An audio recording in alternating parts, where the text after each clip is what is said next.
Jen, you were in Afghanistan non-embedded. You wrote an article, so you were just in Afghan society, something I've done as well, very different from the embed experience. And you wrote an article about what's going to happen with women's rights, women's welfare in Afghanistan in the coming years. And the complicated thing, I think, for people like myself, I think many people, is this sort of weird conundrum. You don't want the United States to be at war in a country, in Afghanistan, but you also sort of understand if we pull out, human rights might plummet.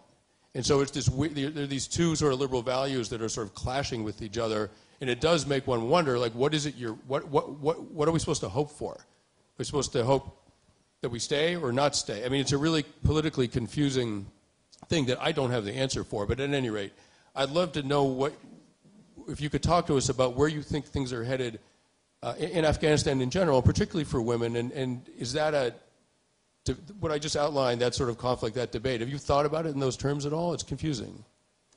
Yeah, so at the beginning of the war, there was a lot of discussion about whether we were using women's rights issues as propaganda to justify fighting.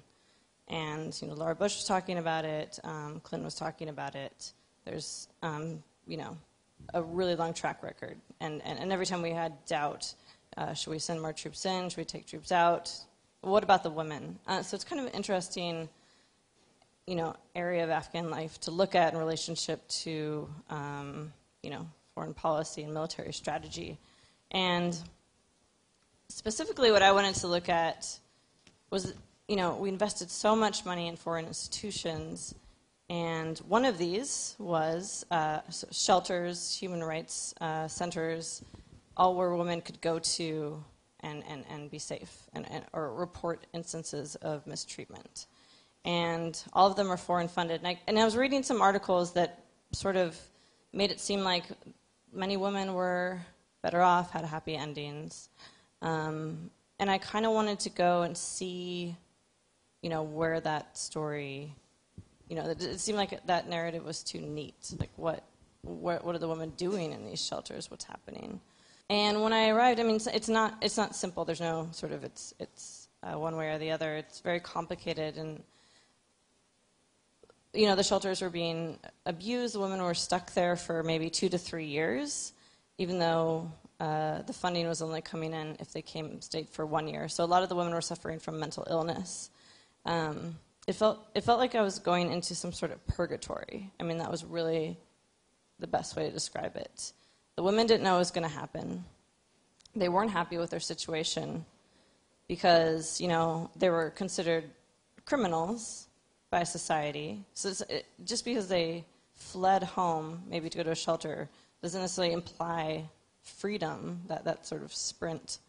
It just means they're in another bad situation. It's not really worth comparing the two situations necessarily, but it's just like creating another problem.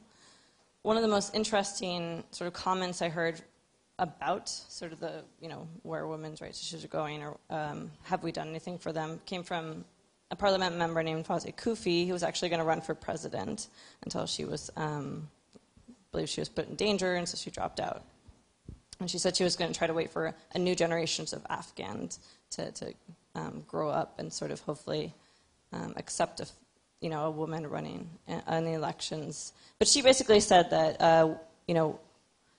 violence against women is the foreigners' fault, because that was one of the things we were trying to help, and so it was an act of rebellion against us.